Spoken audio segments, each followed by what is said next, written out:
آج ہم بات کریں گے سورۃ الزلزال کے بارے میں. سورۃ الزلزال. سورۃ الزلزال اس کا جو ہے تدوین کے اعتبار سے 99 نمبر ہے اور جو ہے وہ نزول کے اعتبار سے 93 نمبر ہے اور یہ مدنی صورت ہے، یعنی ہجرت مدینہ کے بعد نازل ہوئی. اور عجیب بات یہ کہ ہے یہ مدنی صورت لیکن مضامین کا رنگ جو ہے وہ مکی صورتوں والا ہے، یعنی احوال قیامت اور آخرت کی فکر اس چیز کو واضح کیا گیا ہے. اور اس کے اندر احتساب اعظم کا ذکر ہے، ایک ایسا احتساب کہ اس سے بڑا احتساب اور کوئی ہونا نہیں. دنیا میں چھوٹے چھوٹے احتساب شب و روز ہوتے ہیں لیکن ایک بہت بڑا احتساب، اور ایسا احتساب کہ وہ چھوٹی سے چھوٹی برائی اور چھوٹی سے چھوٹی نیکی جس کو انسان خود بھی ادراک نہ کر پائے وہ بھی کل کو دیکھ لے گا. اللہ نے ہر نیکی اور برائی اس کی چھوٹی سے چھوٹی جمع کر رکھی ہے. اسے اس حقیقت کو بتا دیا کہ فَمَن يَعْمَلْ مِثْقَالَ ذَرَّةٍ خَيْرًا يَرَهُ، کہ جسے ایک ذرہ برابر بھی نیکی کی ہے وہ بھی کل روز قیامت اس کو پالے گا، دیکھ لے گا. وَمَن يَعْمَلْ مِثْقَالَ ذَرَّةٍ شَرًّا يَرَهُ، جسے ایک ذرہ برابر برائی کی ہے وہ بھی کل روز قیامت میں دیکھ لے گا. تو بس اوقات خود انسان کو ادراک جس برائی یا نیکی کا نہیں ہوا، اللہ تبارک و تعالی نے اس کو بھی سیف رکھا ہوا ہے اور کل روز قیامت میں واضح ہو جائے گی. اور اس میں اس حقیقت کو بتایا کہ اصل میں یہ دنیا اور دنیا کے خزانوں کی بے ثباتی، یہ دنیا کے خزانے جس کے لیے انسان یہ اپنی زندگی کے ایک ایک لمحے کو نیکی میں لگانے اور برائی سے روکنے میں نہیں صرف کرتا بلکہ دنیا کے خزانوں کے حصول کے اندر ضائع کر دیتا ہے. یہ وقت آنے والا ہے کہ یہ خزانے خود زمین اگل دے گی. یہ سونے چاندی کے جو خزانے لوگوں کے سامنے پڑے ہوں گے لیکن لوگ جو حیران بھی ہوں گے کہ زمین کو کیا ہو گیا کہ یہ سارے خزانے سے اگل دیے. آج تک ہم تگ و دو کرتے تھے تو ملتی نہیں تھی اور اب بغیر تگ و دو کے سارے خزانے اگل دیے، لیکن کوئی ایک آدمی بھی ان خزانوں کی طرف التفات کرنے والا نہیں ہوگا بلکہ اپنے اعمال کی فکر کر کے میدان حشر کی طرف دوڑ رہا ہوگا اور سوچے گا کاش میں نے جو کچھ نیکی کی ہوتی تو آج کام آ جاتی، کاش میں برائیوں سے بچا ہوتا تو آج مجھے کام آتا. تو ان خزانوں کے لیے آج آپ تگ و دو کرتے ہیں، ان کی کوئی حقیقت نہیں ہے. جب وہ وقت آئے گا وہ بھونچال یعنی زلزلہ قیامت جب برپا ہوگا تو ان کی حقیقت تمہیں پتہ چلے گی. ہاں دنیا میں ضرور سمجھ کے تم ان کو استعمال کرو لیکن وہ اعمال صالحہ کی جو مین ہے تو اس کو تم روکو نہیں، وہ تمہاری جاری رہے اور اعمال بد سے بچنے کی جو کوشش ہے وہ تمہاری جاری رہنی چاہیے. تو پھر یہ تھوڑا بہت بھی تمہیں ملے گا وہ تمہیں بہت نظر آئے گا کیونکہ اصل تیاری آخرت کی ہے. یہ حقیقت اس کے اندر واضح کی گئی. اور جہاں تک اس صورت کے فضائل و فوائد کا تعلق ہے، ایک فائدہ یہ ہے کہ اگر کوئی دشمن موذی آپ کو ستاتا ہے، تنگ کرتا ہے اور دفع نہیں ہوتا، پریشان کر رہا ہے تو 41 ٹائم 41 مرتبہ سورہ زلزال اس دشمن کے دفیہ کی نیت سے پڑھیں، اول آخر 11 مرتبہ درود شریف، اور یہ 41 ڈیز کی نیت سے شروع کر دیں. انشاءاللہ اللہ تبارک و تعالی بہت جلد اس دشمن کو وہاں سے دفع کر دے گا اور آپ کے اس سے چھٹکارا ہو جائے گا. اور یہ کہ ظالم باس اگر ہے ناانصاف اس کے لیے بھی کیا جا سکتا ہے، ظالم حاکم ہے اس کے لیے بھی کر سکتے ہیں تو اللہ تبارک و تعالی اس سے نجات دے دیں گے. اور دوسرا اس کا فائدہ ہے کہ اگر آپ کسی وقت پہ اٹھنا چاہتے ہیں، سوئے ہوئے ہیں، تھکے ہوئے ہیں اور آپ کو الارم بھی نہیں جگا پاتا تو آپ یہ سورۃ زلزال 3 مرتبہ پڑھ کے سینے پہ دم کر کے سوئیں، جتنے وقت اٹھنے کی نیت ہوگی اتنے بجے آپ اٹھ جائیں گے. ہاں یہ اس میں بڑی تاثیر ہے اور ظاہر ہے کہ بڑی اہم ہوتی ہے آج کی دنیا میں کہ ٹائم پہ انسان کی آنکھ کھل جائے اور پھر آنکھ کھلنے کے ساتھ انسان پورے نشاط کے ساتھ اٹھے.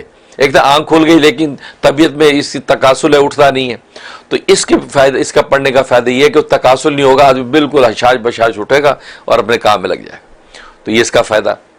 اور ایک فائدہ یہ کہ جس گھر میں جنات اور آسیب کا سایہ ہو، بعض دفعہ بچوں کو بڑوں کو مختلف سائے نظر آتے ہیں، تنہائی کے اندر ایسا لگتا ہے پیچھے کوئی کھڑا ہے، یہ آسیبی اثرات ہوتے ہیں. اس کے لیے اس میں بڑی تاثیر ہے کہ ایک سفید کاغذ پہ صورت کو لکھ کے تو مین انٹرنس میں جیسے انسان انٹر ہوتا ہے، انٹر ہوتے سامنے جس جگہ پہ نظر پڑتی ہے اس جگہ پہ اس کو لگا دیں. اچھا ہاں فریم کر کے لگا دیں یا پلاس کوٹنگ کر کے لگا دیں تو بس کسی قسم کا آسیب کا جنات کا جو سایہ گھر میں وہ نہیں ٹھہرے گا، وہ انسان کو چھٹکارا ہو جائے گا. اس میں یہ بڑی تاثیر ہے.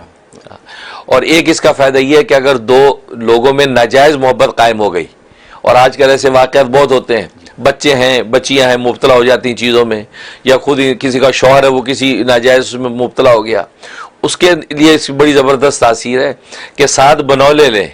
بنولے جو وہ کاٹن کے جو بیج ہوتے ہیں، 7 بنولے لے کر اس پہ 7 مرتبہ سورہ زلزال دم کریں. دم کریں، ایک ایک بنولے کو آگ کے اندر کوئلے کی آگ میں جلاتے جائیں اور جیسے اس میں ڈالیں تو دونوں کا نام لیں کہ جو بھی 2 لوگ ہیں، مثلا عبدالسلام اور زرینہ، مثلا عبدالسلام اور زرینہ میں جدائی نفرت ہو جائے یہ کہہ کے اس بنو آگ میں ڈال دیں.